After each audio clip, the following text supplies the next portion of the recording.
Pues vamos a empezar la predicación del día de hoy, hermanos. Hoy vamos a ver el Salmo número 8, ¿ok?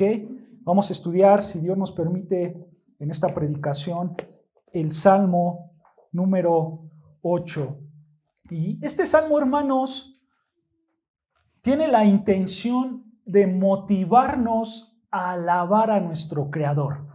Esa es la intención de este Salmo, motivarnos a alabar a nuestro Creador.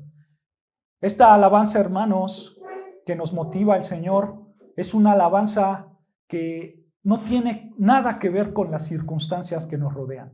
Es una alabanza, hermanos, en la cual nace de un corazón sincero, de un corazón puro para con nuestro Dios. Así que, hermanos, vamos a leer el Salmo número 8 y solamente, hermanos, para que lo tengan presentes por si escuchan, hay unas palabras diferentes. Voy a usar una traducción que se llama Nueva Traducción de la Biblia de las Américas. Esa es la que voy a usar el día de hoy, hermanos. Si ustedes tienen Reina Valera 60, que es la más común, no hay ningún problema. Simplemente síganme en la lectura, hermanos, y vamos a leer el Salmo número 8. Empieza el Salmo número 8 con el título Salmo 8 para el director del coro sobre Gittit, Salmo de David. Versículo 1. Oh Señor, Señor nuestro, cuán glorioso es tu nombre en toda la tierra, que has desplegado tu gloria sobre los cielos. Versículo 2. Por boca de los infantes y de los niños de pecho has establecido tu fortaleza. Por causa de tus adversarios, para hacer cesar al enemigo y al vengativo. Cuando veo tus cielos, obra de tus dedos, la luna y las estrellas que tú has establecido, digo, versículo 4, ¿qué es el hombre para que te acuerdes de él? Y el hijo del hombre para que lo cuides. Versículo 5, sin embargo, lo has hecho un poco menor que los ángeles y lo coronas de gloria y majestad. Tú le haces señorear sobre las obras de tus manos. Todo lo has puesto bajo sus pies, todas las ovejas y los bueyes, y también las bestias del campo, las aves de los cielos y los peces del mar, cuanto atraviesan las sendas de los mares. Versículo 9. Oh Señor, Señor nuestro, cuán glorioso es tu nombre en toda la tierra. Ahora, analicemos este salmo, hermanos, versículo a versículo, hermanos, para poder entender más cómo es que debemos y por qué alabamos el nombre del Señor. Empezamos por el título, hermanos, si te das cuenta, ahí dice al principio el título para el director del coro, ¿no es cierto? Este salmo, hermanos, va dirigido para el director, para el que hace la música, ¿ok? Para el director del coro sobre Gittit. Gittit, hermanos, es un instrumento que al día de hoy no se sabe cómo es. No se sabe si es de cuerda, no se sabe si es de aire. No sabemos qué tipo de instrumento es. Algunos comentaristas dicen que probablemente es un tipo de arpa, pero realmente, hermanos, con certeza no sabemos qué instrumento es. Solo sabemos que es un instrumento, hermanos, que se usaba en la música, y vean cómo concluye este título diciendo Salmo de David, ¿no es cierto? David, hermanos, fue el instrumento humano que Dios usó para escribir este salmo. Ahora, ya tenemos quién es el autor, ya tenemos más o menos, podemos comprender con qué instrumento, que es el Gittit, lo hacían. Ahora vamos a ver este cántico, esta adoración que David preparó, y empieza el versículo 1 diciendo, oh Señor. En otras palabras, hermanos, y en otras Biblias como la Reina Valera 60 dice, oh Jehová, ¿no es cierto? Y esta palabra, hermanos, de Señor, Jehová, en hebreo se traduce como Yahweh, Yahweh. Lo que está diciendo David es, oh Yahweh, oh Yahweh. Y ese nombre de Dios de Yahweh, hermanos, escucha, apunta a la autoexistencia, apunta a la eternidad de Dios. ¿Ok? Aquí está describiendo David al Señor que trasciende en su autoexistencia al Señor eterno y al Señor que guarda el pacto perpetuamente. Ese es Yahweh, ese es nuestro Dios, el que guarda el pacto perpetuamente. Aquí David tiene en mente al Dios que guarda el pacto. Ahora, nota la siguiente palabra, nota el siguiente nombre de Dios que utiliza David ahí en el versículo 1. Dice, oh Señor, después dice, Señor nuestro. Esta palabra, segunda palabra de Señor, es en hebreo Adonai. La primera es Yahweh y ahora lo está llamando Adonai. Y este nombre de Adonai, hermanos, apunta al Dios que tiene la autoridad y el control supremo. Ese es Adonai, el Dios que tiene la autoridad sobre todas las cosas, el Dios que gobierna sobre todas las cosas porque es un Dios supremo. Él es Adonai, el Dios supremo. Entonces, vean algo interesante, dice ahí David, versículo 1, oh Señor, ¿Señor qué? Nuestro, ¿no es cierto? La palabra nuestro, hermano, es importante, porque aquí está implicando que David tenía una relación íntima con su Salvador. Él es nuestro, yo tengo una relación con Él. Ahora, quiero que pienses algo, hermanos. ¿Por qué David no dijo aquí, Señor mío? ¿Por qué dijo Señor nuestro? ¿Por qué no simplemente dijo Señor mío? Probablemente, hermanos, porque David se está identificando con todos los creyentes. Probablemente David, hermanos, hace este llamado al Señor nuestro, no solamente porque él tiene una relación íntima con Dios, sino que también, hermanos, porque él cree que los demás hijos de Dios tienen una relación íntima con su Dios. ¿No es cierto? Por eso él lo llama Señor nuestro. Y no solamente eso, hermanos. No solamente es que que David tenga a Dios como una posesión suya, porque es suyo, porque es nuestro, ¿no es cierto? No solamente eso, hermanos, sino que también con estas palabras David está reflejando una sumisión a Dios, porque él se refiere a Dios como ¿quién? Como Adonai, ¿no es cierto? Como el soberano, como el que gobierna todas las cosas, y él está diciendo, ese Dios que gobierna todas las cosas es nuestro. O sea, en otras palabras, David está diciendo, Dios, Adonai, tú tienes la autoridad y tú tienes el control supremo, y no solamente de mí, sino de todos. ¿Se dan cuenta? Ahí hay una sumisión. Señor nuestro, tú nos controlas a todos nosotros. Por ende, hermanos, David se sometía a la soberana voluntad de Dios. Él reconocía que Dios es Adonai, que Dios es soberano sobre todas las cosas. Y si él reconocía que él era soberano, por lógica, él tenía que someterse a ese Dios soberano, ¿no es cierto? A esa voluntad soberana.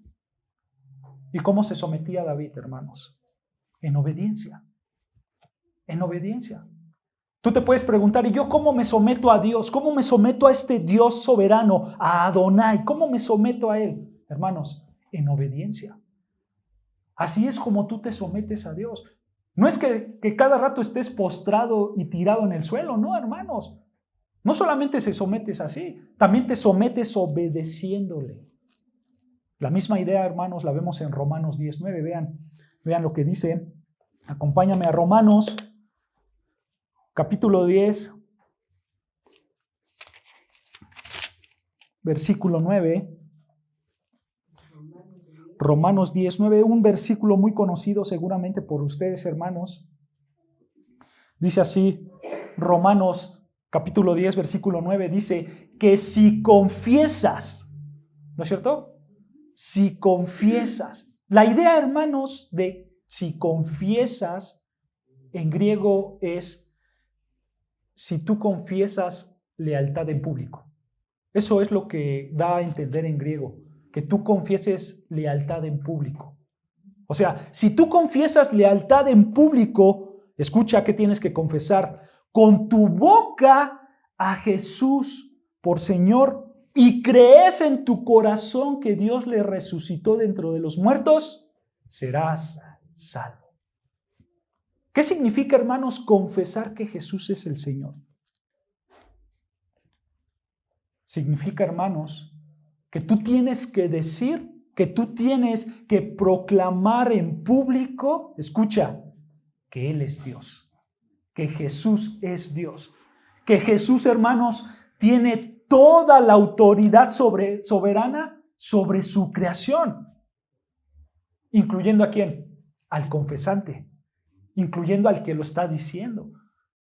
Porque tú no puedes decir, yo creo que Jesús es soberano sobre todos, pero de aquí para allá, de aquí para atrás, pues no. Tú confiesas que Jesús es el Señor, que Jesús es Dios y que Él tiene control soberano sobre toda su creación, incluyéndote a ti, hermanos. Eso es lo que implica confesar que Jesús es el Señor. Tienes, hermanos, que colocarte debajo de su autoridad. Tienes que colocarte debajo de su soberanía total. ¿Para qué? Para que tú hagas lo que Él ha mandado que hagamos. Para eso, hermanos, te tienes que colocar debajo de su autoridad. Para reconocer que Él es supremo y por lo tal, así tú vas a obedecer sus mandamientos. Así tú vas a decir, Él es el Señor. Él es el Dios. Como en el Salmo 8, Jesús es Yahweh, ¿no es cierto? El autoexistente, el eterno, el incambiable, el que guarda los pactos. Jesús es Adonai, el único Dios verdadero, que tiene la autoridad absoluta sobre su creación. Si tú crees eso, hermanos, si tú lo confiesas, entonces, ¿qué vas a hacer? Le vas a obedecer por fe. Eso es lo que vas a hacer en automático, hermano. Si tú confiesas que Jesús es Yahweh, es Adonai, entonces tu reacción es obedecerlo por fe, hermanos. Y eso te va a llevar a arrepentirte, eso te va a llevar a dejar tu pecado, vas a dejar de vivir para ti y vas a empezar a vivir ¿para quién? Para Dios, para Cristo, para Jesús. Tú como cristiano, hermano, aunque vivas en este mundo, aunque vivas en tu carne, en tu pecado, aunque tu obediencia es imperfecta, ¿no es cierto? Porque estamos en pecado constantemente, ¿no es cierto? Escucha, nuestro compromiso por obedecerle tiene que caracterizar nuestra vida cristiana. A pesar de que tú seas un ser pecador, a pesar de que tú seas un ser que no obedece a Dios, tu vida se debe de caracterizar por alguien que obedece a Dios. Alguien que obedece a ese Dios soberano. Entonces, Romanos 10:9, hermanos, nos enseña que no existe la salvación. No existe la salvación sin el reconocimiento, escucha, del señorío de Cristo. Porque ahí dice que si tú confiesas serás salvo, ¿no es cierto? Si tú no confiesas el señorío con tu boca y con tus acciones, entonces no serás salvo. Ahora, para entender esta verdad necesitamos algo muy importante. ¿Sabes qué es? Al Espíritu Santo. Para entender esto necesitas al Espíritu Santo en tu vida. Vean lo que dice 1 Corintios 12:3. 1 Corintios 12.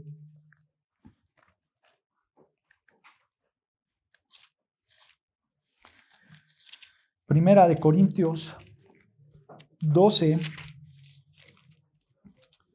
versículo 3, dice, por tanto, les hago saber que nadie hablando por el Espíritu de Dios dice Jesús es anatema.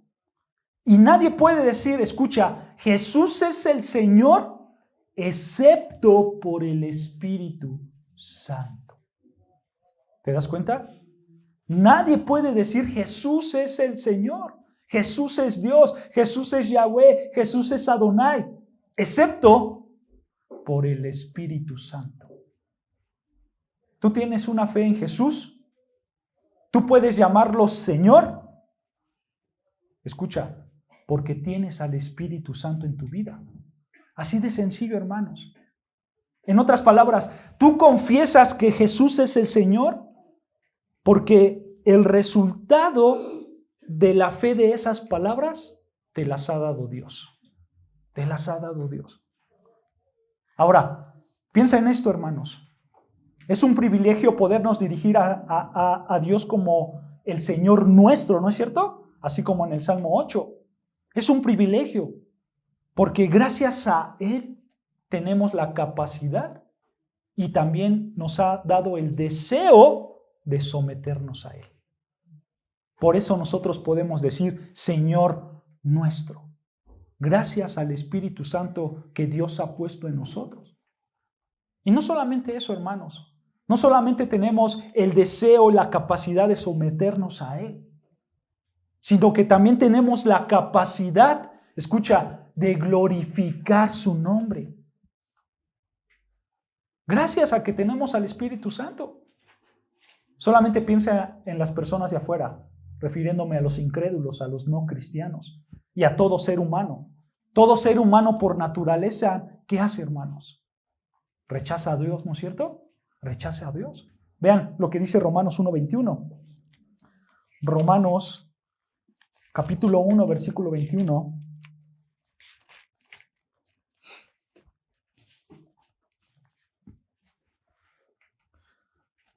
Escucha, Romanos capítulo 1, versículo 21 dice, pues, aunque conocían a Dios, no lo honraron, o sea, no lo glorificaron como a Dios, ni le dieron gracias, sino que se envanecieron en sus razonamientos y su necio corazón fue entenebrecido. Esto hace todo ser humano. De alguna o de otra manera, el ser humano conoce a Dios, ¿no es cierto? Pero no le glorifica, pero no le honra. Eso es lo que hace todo el ser humano sin Dios, sin Cristo. Pero ahora ve, ¿qué es lo que hace el creyente? ¿Qué es lo que hace el verdadero creyente? ¿Qué es lo que tienes que hacer tú diario en tu vida?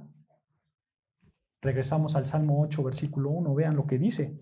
Salmo 8, versículo 1. Los incrédulos no honran a Dios, los incrédulos no glorifican a Dios, pero vean lo que hace el verdadero creyente. Salmo 8, versículo 1 dice, oh Señor, Señor nuestro, escucha, cuán glorioso, detengámonos ahí, hermanos. Esta palabra de glorioso se puede traducir como poderoso. Cuán poderoso, cuán magnífico, cuán grande, ¿qué? Es tu nombre en toda la tierra, que has desplegado tu gloria sobre los cielos. Esto es lo que hace el verdadero cristiano. El verdadero creyente glorifica el poder de Dios, glorifica la magnificencia de Dios, la grandeza de Dios. Y le dice, Señor, cuán poderoso es tu nombre en toda la tierra. El salmista, hermanos, ¿a qué se refiere con el nombre y la gloria de Dios? ¿Qué quiere darnos a entender con esas palabras de el nombre y la gloria de Dios? Bueno, cuando nosotros vemos en las Escrituras el nombre de Dios o la gloria de Dios, hace referencia, escucha, a sus acciones, a lo que Él es y lo que Él hace. En otras palabras simples, a sus atributos. Eso es el nombre de Dios, son todos sus atributos, todas sus perfecciones. Entonces, aquí el Salmo 8:1, lo que está diciendo David es que Dios muestra, escucha, lo majestuoso, lo fuerte que Él es, lo maravilloso, lo bondadoso, lo eterno.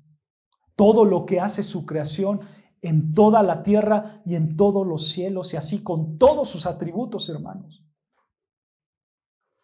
Ahora, Dios, ¿cómo muestra lo que Él es y lo que Él hace? ¿Cómo lo muestra, hermanos? Regresamos a Romanos 1:20, vean lo que dice Romanos 1:20.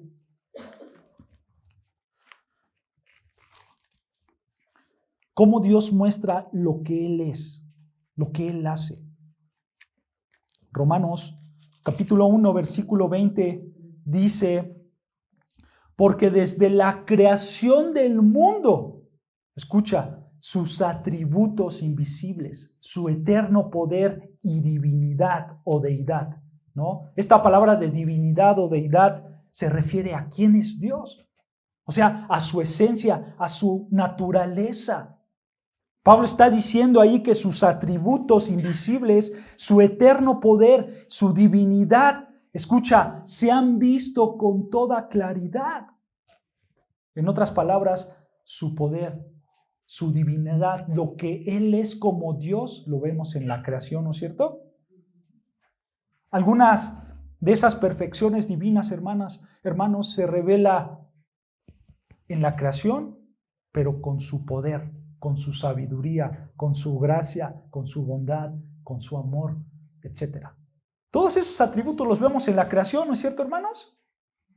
Es por eso que nosotros podemos ver al Dios poderoso, al Dios grande, al Dios majestuoso. Es por eso que nosotros podemos cantar y alabarle y decirle, cuán glorioso es tu nombre, o sea, tu poder, tu sabiduría, tu gloria, tu majestad, tu eternidad sobre toda la tierra. Aquí, hermanos, en el Salmo 8 vemos dos reflejos de la gloria de Dios. Dos reflejos de la gloria de Dios que te van a motivar a alabar a Dios. El primero está en el versículo 1 del Salmo 8. Tú ves la gloria de Dios, tú ves su poder en toda la creación y eso, hermanos, te va a motivar a alabarlo. Eso te tiene que motivar a alabarlo. Cuando tú ves su gloria sobre toda la tierra, tú tienes que decir, wow, mi Dios es tan grande, mi Dios es tan poderoso, mi Dios es tan eterno, que quiero alabarlo, que quiero cantarle, que quiero decir cuán grande es. Cuando tú ves, hermanos, la gloria de Dios por medio de la creación, eso te va a llevar a alabarlo. Ahora, ve el segundo punto en el versículo 2 del Salmo 8, regresando al Salmo 8, versículo 2, dice así, por boca de los infantes y de los niños de pecho, o sea, de los bebés, escucha, has establecido tu fortaleza por causa de tus adversarios para hacer cesar al enemigo y al vengativo. Aquí vemos un contraste, hermanos, entre la alabanza, entre la dependencia de Dios y el rechazo a la dependencia de Dios. Porque dice ahí, hermanos, el Salmo 8:2, que los niños pueden alabar a Dios, ¿no es cierto? Pero también están los que no alaban a Dios, los adversarios, los enemigos de Dios. ¿Se dan cuenta? Pero para entender este versículo, hermanos, porque si lo leemos nada más así decimos, caramba, ¿qué es lo que está pasando aquí? ¿No es cierto? Como que no hay un entendimiento claro. Pero para entender este verso, vean lo que dice Mateo 21:14. Mateo 21:14 nos va a dar luz, un poco de luz de este versículo. Mateo 21:14 dice así. La palabra de Dios. Para entrar un poco en contexto, hermanos, el Señor Jesús está tan solo a días de la cruz, ¿ok? El Señor está a algunos días de la cruz y Él dice estas palabras, pasó esto en Mateo 21:14, dice, en el templo se acercaron a Él los ciegos y los cojos y los sanos, versículo 15. Pero cuando los principales sacerdotes y los escribas vieron las maravillas que había hecho, y escucha, y a los muchachos, detengámonos ahí. Esa palabra de muchachos en griego se traduce como niños, ¿ok? Eran niños de aproximadamente 12 años para abajo, ¿ok? No más de 12 años. Estos niños vinieron a su primera Pascua, seguramente había muchos de estos niños, pero vean lo que hacen estos niños, versículo 15. Y a los muchachos, o sea, a los niños, que gritaban en el templo y decían: Hosana al Hijo de David. Eso es lo que decían los niños. Hosana al Hijo de David. Esa frase de Hosana, hermanos, al Hijo de David se traduce literalmente como: sálvanos, hijos de David. Sálvanos, hijo de David. Eso es lo que están diciendo estos niños de 12 años o menos. Sálvanos, le están diciendo al Señor Jesucristo. Dice el texto que los escribas y los principales sacerdotes, al final del versículo 15 dice que se indignaron, ¿no es cierto? Se indignaron porque escucharon estas palabras. Estos niños alabaron el nombre de Dios, ¿no es cierto? Como dice el Salmo 8, estos niños pequeños y por supuesto también los bebés alaban quién es Dios, saben quién es el Hijo de Dios. Y por supuesto ahí están los adversarios, ahí están los enemigos que son los fariseos. Y estos enemigos se indignan de esas palabras. Y escucha, versículo 16. Y le dijeron al Señor Jesucristo: ¿oyes lo que estos dicen? Y Jesús le respondió: sí. ¿Nunca han leído, escucha, de la boca de los pequeños y de los niños de pecho te has preparado alabanza? Si te das cuenta, hermanos, esto es el Salmo 8, versículo 2, ¿no es cierto? Estas palabras son el Salmo 8, versículo 2. Aquí el Señor Jesucristo dijo que Él tiene el derecho y Él recibirá el derecho de que toda persona, incluyendo los niños, le alaben como Dios. ¿Por qué? Porque Él es Dios mismo. Estos hombres se indignan, se quejan y le dicen: oye, Jesús, estos niños te están diciendo Salvador. ¿Cómo te están diciendo Salvador si nada más el que puede salvar es Dios? ¿Y qué les contesta Jesús? ¿Acaso ustedes nunca han leído el Salmo 8, versículo 2? Que de la boca de los pequeños, de los niños de pecho, te has preparado alabanza. ¿Acaso nunca han escuchado eso? ¿Acaso nunca lo han leído? Y aquí el Señor Jesucristo se atribuye toda alabanza. Él nunca niega la adoración, hermano. Él la recibe. ¿Por qué? Escucha, porque Él es digno de recibir toda alabanza, hermanos.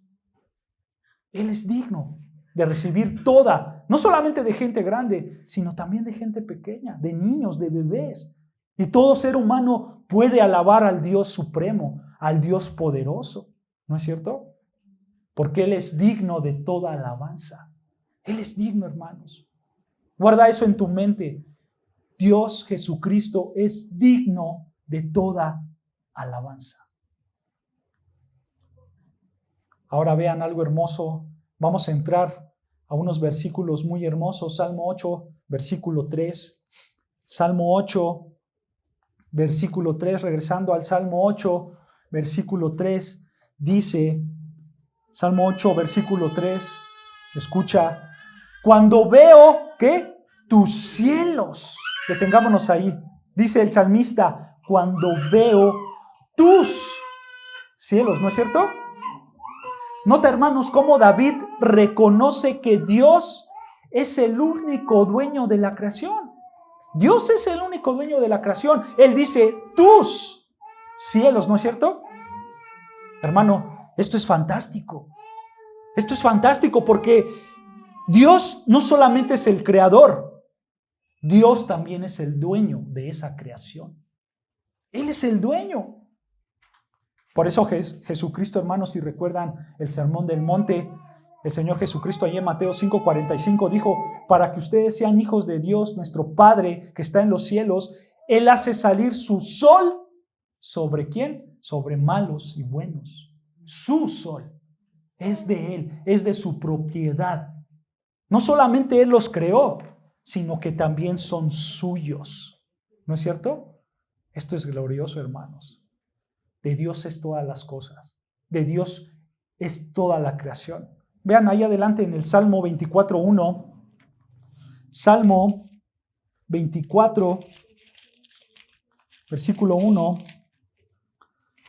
Ahí adelantito, Salmo 24:1. Es un salmo hermoso. Empieza diciendo el salmista, dice, del Señor es la tierra y todo lo que hay en ella. el mundo y los que en él habitan. Qué hermoso, ¿no? Toda la creación le pertenece a Dios. Le pertenece a Jehová, a Yahweh, a Adonai, a Jesucristo, porque Él es el creador y Él es el dueño de todas las cosas. En pocas palabras, hermanos, Jesucristo es el gobernante supremo de todo. De todo, hermanos. ¿Sabes algo? Debido a que Él es el creador y el gobernante de todo, Él tiene el derecho absoluto sobre su creación. Él tiene el derecho absoluto de hacer lo que quiera con su creación. ¿No es cierto? Porque Él las ha creado. Ve lo que dice Salmo 8, versículo 3. Regresamos. Salmo 8, versículo 3. Dice, Salmo 8, versículo 3. Cuando veo tus cielos, obra de tus dedos, la luna y las estrellas que tú has establecido o formado, que tú has formado. Detengámonos ahí, hermanos. Piensa en estas palabras. ¿Quién las está diciendo? David, ¿no es cierto?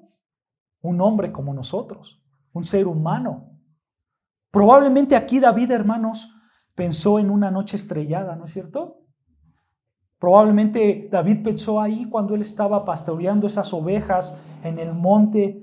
Un día de noche levantó sus ojos al cielo, miró la luna y las estrellas y dijo una verdad tan grande con estas palabras. David dijo una verdad tan grande, hermanos, que Dios creó los cielos, que Dios creó las estrellas, que Dios creó la luna. ¿Con qué los creó? Dice ahí, con sus dedos. Con sus dedos. ¿No es cierto? Ahora, hermanos, no es que Dios tenga dedos, porque Dios es espíritu, según Juan, ¿no es cierto? Pero aquí David, hermanos, está describiendo a Dios como un ser que tiene un cuerpo humano, ¿no es cierto?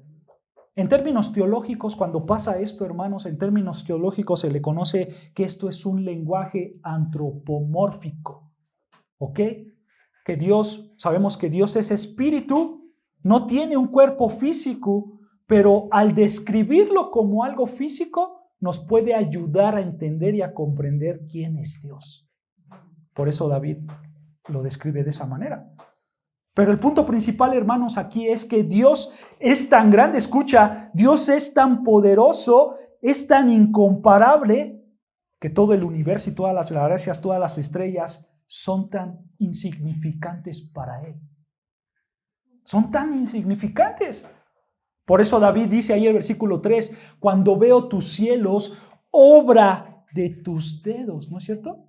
David no dijo obra de tus manos, él dijo obra de tus dedos. Así como un escultor, hermanos, hace sus obras con sus dedos, dándole forma a esas pequeñas cosas, dando a entender que Él está por encima de esa escultura, así es Dios. Dios forma todo con sus dedos. ¿Por qué? Porque Él es grande. Solo imagina eso, hermanos. Dios es tan grande que el universo, que las galaxias, Dios las puede formar solo con sus dedos. Qué grandioso, ¿no?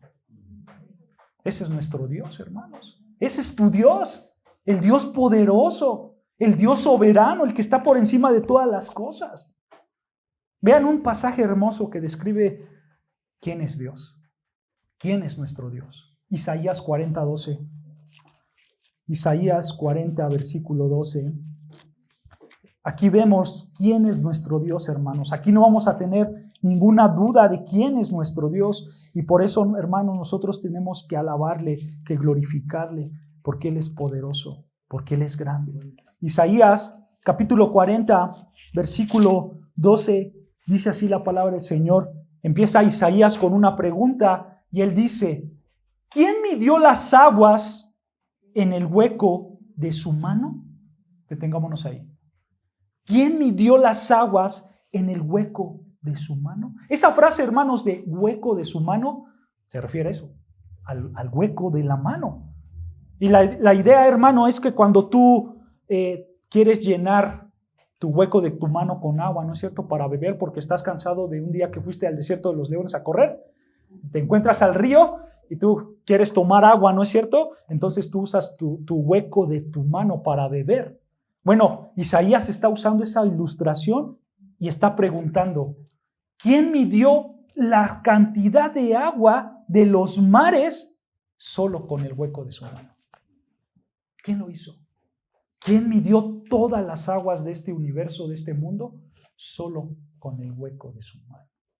Continúa, versículo 2 ahí. Versículo 12 dice, ¿quién midió las aguas en el hueco de su mano? Y escucha, y con su palmo tomó la medida de los cielos. Con su palmo tomó la medida de los cielos. ¿Qué es el palmo, hermanos? El palmo era una unidad de medida. Eso era el palmo, una unidad de medida, que esta unidad de medida se hacía con la mano, del dedo pequeño al dedo gordo, que aproximadamente era 22 centímetros. Era una unidad de medida. Eso es el palmo, una unidad de medida. Y lo que está preguntando Isaías aquí es, ¿quién midió la distancia, escucha, de las galaxias únicamente con la palma de su mano? ¿Quién midió todas las galaxias con la palma de su mano? Continúa el versículo. O con un tercio de medida calculó. Aquí, hermanos, esta palabra, o con un tercio de medida calculó, yo creo que la traducción mejor la da la Reina Valera 60. La Reina Valera dice, con 3 dedos juntó, ¿no es cierto? Esa palabra de juntó en hebreo es agarró. Con 3 dedos agarró, ¿qué? Escucha, el polvo de la tierra. La pregunta que está haciendo Isaías es, ¿quién puede contener todo el polvo de la tierra únicamente con 3 dedos? ¿Quién lo puede hacer? Y al final del versículo 12 dice, ¿quién pesó los montes en las básculas y las colinas con la alabanza? Esto es, ¿quién puede medir el peso de las montañas, de los montes, para asegurarse que todo esté equilibrado? ¿Quién puede hacer eso, hermanos? Las respuestas de estas 4 preguntas, hermanos, es Dios y únicamente Dios. Solo Dios puede hacer esto, hermanos. Solo Dios puede medir las aguas en la palma de su mano. Solo Dios puede medir todo el universo con su mano. Solo Dios puede recoger toda la tierra de este mundo con 3 dedos. Y solamente Él puede pesar todos los montes para que todo el mundo esté en equilibrio. Solo Dios, hermanos. Solo Jesucristo, el Dios supremo. Ahora, piensa en esto, hermanos. Si todo lo que vemos con estas preguntas, como los mares, las galaxias, los montes, la tierra, si todo esto es pequeño para Dios, imagina cuán más pequeño son todas las naciones. Imagínate eso, hermanos. Si nosotros vemos a un mundo grande, ¿no es cierto? Unas galaxias grandes. Ahora imagínate, para Dios, ¿de qué tamaño están las naciones? Más abajo, versículo 15. Ahí mismo, Isaías 40, versículo 15, dice así: las naciones le son como gota en un cubo. Escucha, esa palabra de cubo en hebreo es cubeta. Las naciones para Dios son como una gota de agua en una cubeta. Imagínate el tamaño de las naciones para Dios. ¿No es cierto? Son muy pequeñas. Y continúa el versículo diciendo, y son estimadas como grano de polvo. Esa frase de grano de polvo o menudo polvo, esa frase se refiere a un polvo bien finito, bien finito. La idea es, hermanos, es como cuando tú tienes un vidrio, no sé si has visto, tú tienes un vidrio y lo pones en contraluz y se ve ahí una capa de polvo, ¿no es cierto? Ahí una película de polvo. Bueno, esa es la idea. A eso se refiere con el polvo menudo, con el grano de polvo, ¿no? Así son todas las naciones para con Dios, como un polvo bien finito. Así Él ve a las naciones. Dios ve a todas las naciones como algo insignificante. Versículo 15 continúa diciendo, Él levanta las islas como al polvo fino. Otra vez, el polvo fino, una película de polvo. Él levanta todas las islas como si fueran eso. Imagínate, hermanos. Versículo 17 más abajo. Escucha, esto es sumamente impresionante. Versículo 17. Todas las naciones ante Él, escucha, son como nada, menos que nada e insignificantes son consideradas por Él. Esta es una declaración asombrosa, hermana.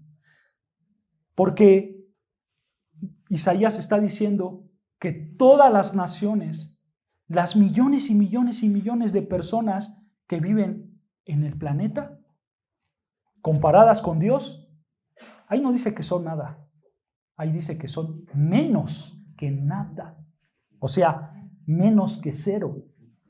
En otras palabras, como si no existieran. Eso es lo que está diciendo. Ahora, piensa en esto, hermanos. Si toda la población de la tierra comparada con Dios es menos que nada, si toda esa población comparada con Dios es menos que nada, porque en otras partes de la Biblia al ser humano Dios nos llama como polvo, ¿no es cierto? Como barro, como sombra, como ceniza, como hierba, ¿no? Eso ilustra, hermanos, cómo somos. Pero la ilustración más fuerte de todas yo creo que es esta. Para Dios somos menos que nada. Todas las naciones juntas para Dios somos menos que nada, al punto que no existiríamos, que no existimos para Dios, en comparación con su poder, obviamente. Alguien puede decir, bueno, ¿y esto que me estás diciendo cómo me anima? Si somos menos que nada. ¿Por qué todo esto que me estás diciendo suena fatal, suena malo? Porque yo no soy nada para Dios. ¿Tú sabes por qué Dios le dijo estas palabras a Israel? ¿Por qué Dios le habló a Isaías para que dijera esto? ¿Tú sabes por qué, hermanos? Escucha, Dios le habló a su pueblo para recordarles que aunque Babilonia era una nación poderosa, no eran más que menos que nada delante de él. Asimismo con nosotros, hermanos. Solamente piensa en esto, los seres humanos que te están causando a ti, hijo de Dios, un sufrimiento, que te están causando a ti un mal, que te están molestando gracias a su pecado, que siempre te están atacando, que siempre te están haciendo mal. Ellos pueden ser muy poderosos, pero ellos no son más que una pequeña parte de un todo que para Dios tu Padre no son menos que nada. ¿Se dan cuenta? Son menos que nada. No son nada, hermanos. Ahora, ¿tú tienes problemas? ¿Tú tienes angustias? ¿Tú tienes preocupaciones? Dice las Escrituras que si tú echas tus cargas a Cristo, Él las cargará por ti, ¿no? Para ti son grandes, pero para Dios, ¿qué son? No son nada. Son menos que nada. Versículo 26 más abajo.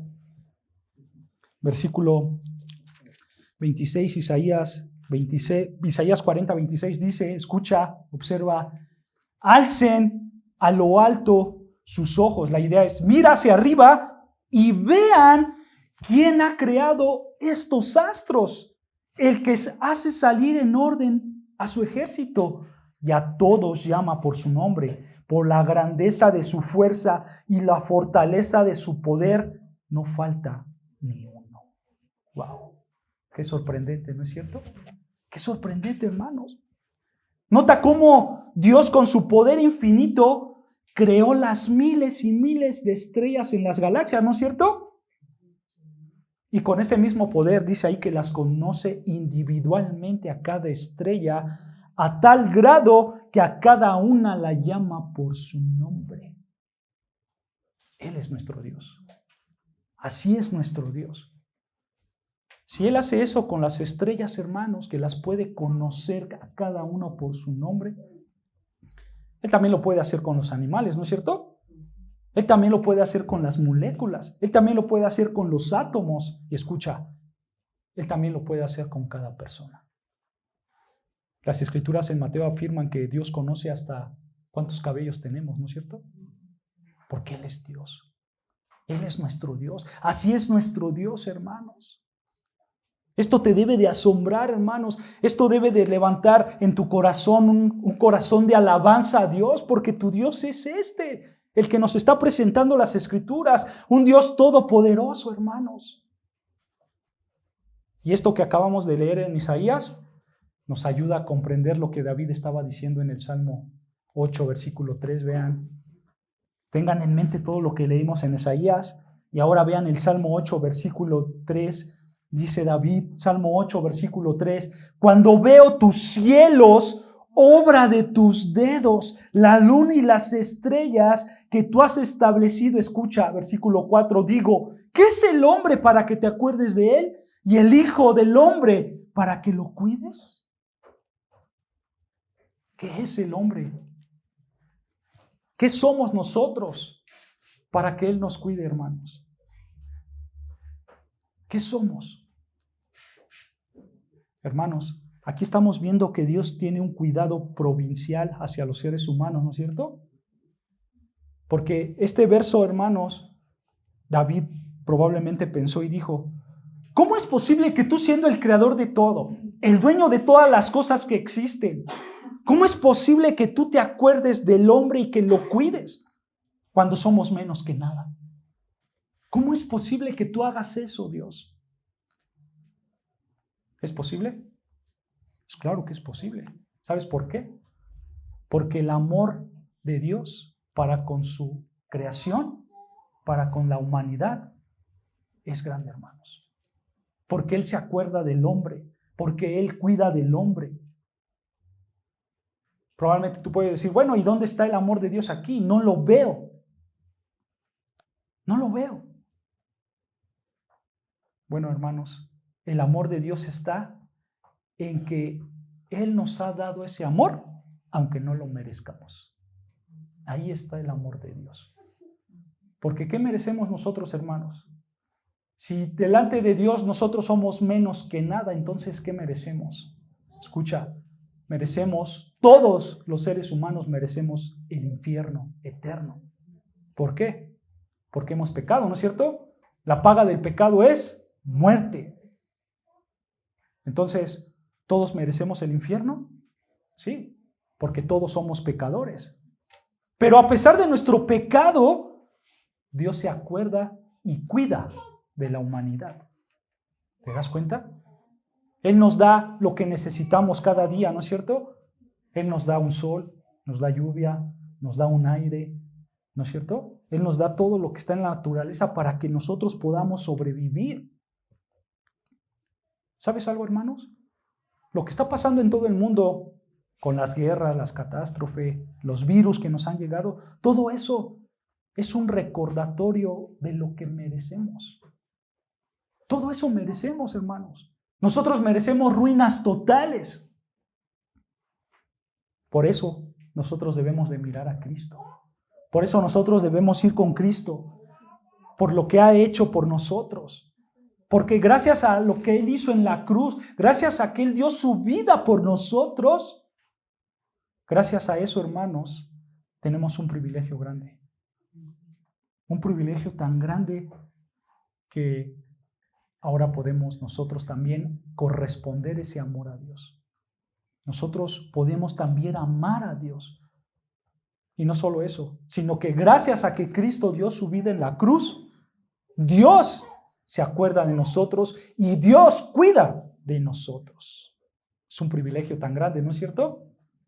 Ahora, ve otro privilegio tan grande en el Salmo 8, versículo 5. Este es otro privilegio. Salmo 8, versículo 5 dice, sin embargo, lo has hecho un poco menor que los ángeles y lo coronas de gloria y de majestad.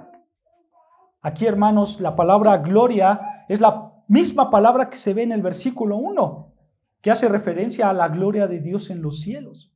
Y esto es importante, porque aquí en el versículo 5 vemos que el hombre, el ser humano, refleja la gloria de Dios de una manera que toda la creación no refleja. Solamente nosotros, los seres humanos, reflejamos la gloria de Dios. Aunque Dios nos hizo menores a los ángeles, nosotros aún así reflejamos la gloria y la majestad de Dios. ¿Tú sabes por qué el hombre tiene gloria y majestad y honra como Dios? Es simple, hermanos. Porque Dios nos coronó con esos privilegios por encima de toda la creación. Así de simple. Tú tienes una gloria, tú tienes una honra igual a la que Dios tiene, porque así Dios lo ha decidido. Vean, versículo 6. Estas son palabras de David haciendo referencia al hombre, al ser humano. Él le dice, tú le haces señorear o gobernar en hebreo, tú le haces gobernar sobre las obras de tus manos. Todo lo has puesto bajo sus pies. Todas las ovejas y los bueyes y también las bestias del campo, las aves de los cielos y los peces del mar, cuanto atraviesa las sendas de los mares. Nota, hermanos, cómo David conocía perfectamente el libro de Génesis. Esto es lo que dice Génesis. Vean lo que dice Génesis 1, 26 al 28. Génesis 1.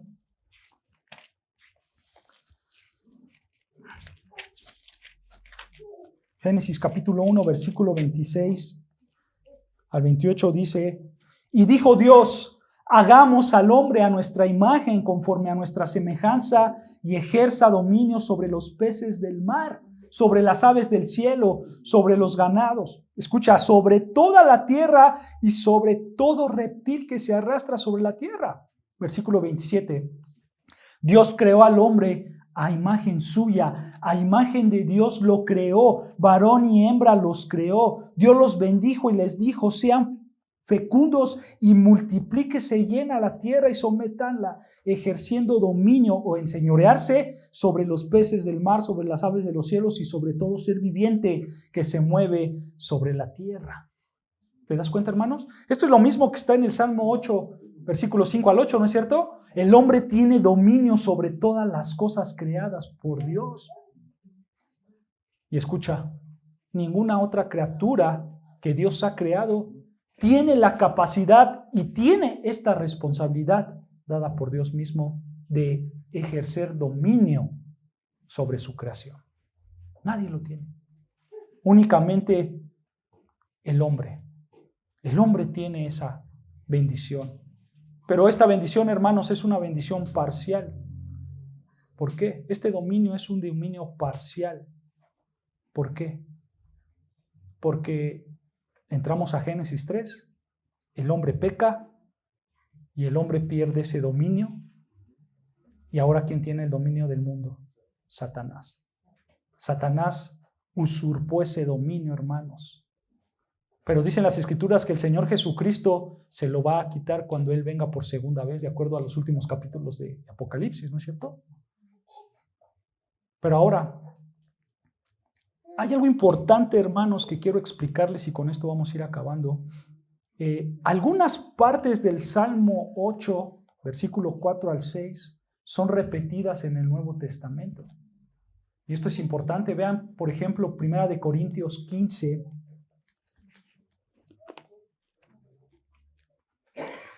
Primera de Corintios, capítulo 15, versículo 27. Dice así, 1 Corintios 15, versículo 27.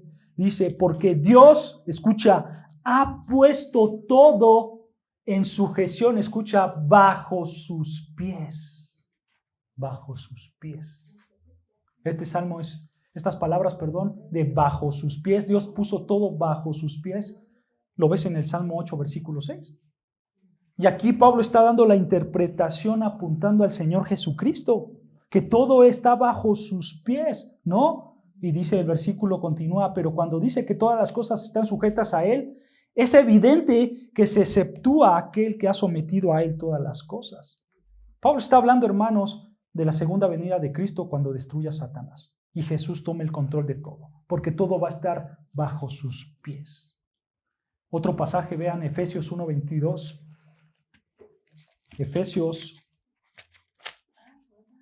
Efesios capítulo 1, versículo 22, dice así la palabra del Señor. Efesios capítulo 1, versículo 22, dice, y todo lo sometió, escucha, bajo sus pies. Otra vez, el Salmo 8:6. Todo lo sujetó bajo sus pies y a él lo dio por cabeza sobre todas las cosas a la iglesia. Aquí Pablo está apuntando al poderío del Señor Jesucristo sobre todas las cosas, incluyendo la iglesia. ¿Se dan cuenta? Ahora, otro pasaje, Hebreos 2. Hebreos capítulo 2, versículos 6 al 9.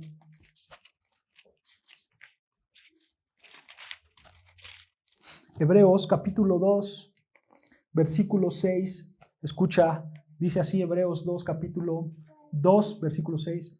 Pero uno ha testificado en un lugar de las Escrituras diciendo, detengamos ahí, ese uno es David. En cierto lugar de las Escrituras es el Salmo 8, versículos 4 al 6, ¿ok? Y vean lo que dice, continúa Hebreos. ¿Qué es el hombre para que tú te acuerdes de él? ¿O el hijo del hombre para que te intereses en él? Lo has hecho un poco inferior a los ángeles. Lo has coronado de gloria y honra y lo has puesto sobre las obras de tus manos. Todo lo has sujetado bajo sus pies. Es el Salmo 8, ¿no es cierto? Pero ahora nota cómo este autor de Hebreos, bajo la inspiración del Espíritu Santo, nos da la interpretación. Y vean, a la mitad del versículo 8, al final casi empezando el 9, dice, porque al sujetarlo todo a él, no dejó nada que no le sea sujeto. Pero ahora no vemos aún todas las cosas, sujetas a él. Pero vemos a aquel que fue hecho un poco inferior a los ángeles, es decir, a Jesús, coronado de gloria y de honra a causa del padecimiento de la muerte, para que por la gracia de Dios probara la muerte para todos. Wow. Hebreos nos dio la interpretación del Salmo 8. Todo esto está apuntando a Jesucristo. Todas las cosas están bajo los pies de Cristo y Cristo está sobre todos. Aunque Él fue hecho menor que los ángeles, aquí está hablando de que Jesús es 100% hombre, pero también es 100% Dios, porque todas las cosas están sujetas ¿a qué? A Él. Y Él fue, como dice ahí el versículo, Él fue coronado de gloria y honra a causa del padecimiento de la muerte. Esto quiere decir, hermanos, que el Señor obedeció al Padre hasta la muerte y el Padre los resucitó y lo exaltó y ahora Él es coronado de gloria y honra y toda la creación, incluyendo los ángeles, están bajo su autoridad. Qué sorprendente, ¿no, hermanos? Así es Jesucristo. Él es el Dios soberano.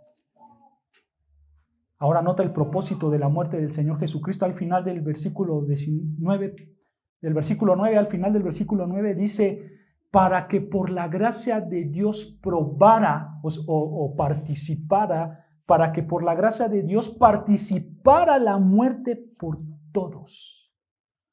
Todos. Esa palabra de todos, hermanos, no se refiere a toda la humanidad. Esa palabra se refiere únicamente a todos los que han creído en Él. Jesucristo murió por todos los que han creído en Él, únicamente por los que han creído en Él. ¿Cómo lo sabemos? Bueno, porque si lees más abajo en el versículo 10, dice sus hijos, y en el versículo 11 dice los santificados. Después lo lees, hermanos, pero esas referencias hacen que veamos que se especifica únicamente por los que han creído en Él. ¿Ok? Pero la idea de esto, hermanos, es que Jesucristo mismo murió como sustituto de los creyentes por la gracia de Dios. Dios nos amó sin que lo mereciéramos, ¿no es cierto? Y Él entregó a su Hijo para que muriera en lugar nuestro. Entonces, teniendo eso en mente, ahora ya podemos ver, hermanos, con más claridad parte del Salmo 8. Vemos que es un salmo mesiánico, ¿no es cierto? Que apunta a Jesucristo, porque Él es el único que merece gloria y honra por haberse encarnado y sacrificado por todos nosotros. Y después Él resucitó y ahora todas las cosas están ¿dónde? Bajo sus pies. Qué glorioso, ¿no es cierto? regresando al Salmo 8 para concluir, hermanos, para terminar. Salmo 8, versículo 9. Este salmo comienza y termina igual. Este salmo termina donde comenzó. Vean versículo 9, Salmo 8, versículo 9. Oh Señor, Señor nuestro, cuán glorioso es tu nombre en toda la tierra. David, inspirado por el Espíritu Santo, por supuesto, al saber que hablaba y apuntaba al Mesías, sus últimas palabras fueron: gloria y exaltación al único Dios verdadero. Solo Él merece la gloria. Solo Él merece la honra sobre toda la tierra, porque Él creó todas las cosas y todas las cosas están sujetas en sus manos. Y no solo por eso, sino porque Él se encarnó y ahora vino y nos rescató a nosotros, y ahora somos hijos suyos, y ahora somos salvos por medio de Jesucristo, y ahora Él resucitó y todas esas cosas siguen estando bajo sus pies. Y David puede decir: oh Señor, Señor nuestro, cuán glorioso es tu nombre en toda la tierra por hacer eso. Cuán glorioso eres tú. Ahora, hermanos, ¿cómo tú puedes aplicar el Salmo 8 a tu vida? ¿Cómo lo puedes aplicar a tu vida? Muy sencillo. Si tú no eres cristiano, si tú no eres salvo, entonces deja tu pecado y sométete al señorío del Señor Jesucristo. Sométete al único gobernador del universo sobre todas las cosas. Si tú no eres cristiano, hazlo, porque Él te puede salvar, porque Él es el único que te puede salvar, porque Él es el único que puede cambiar tu vida, porque Él es soberano sobre todas las cosas.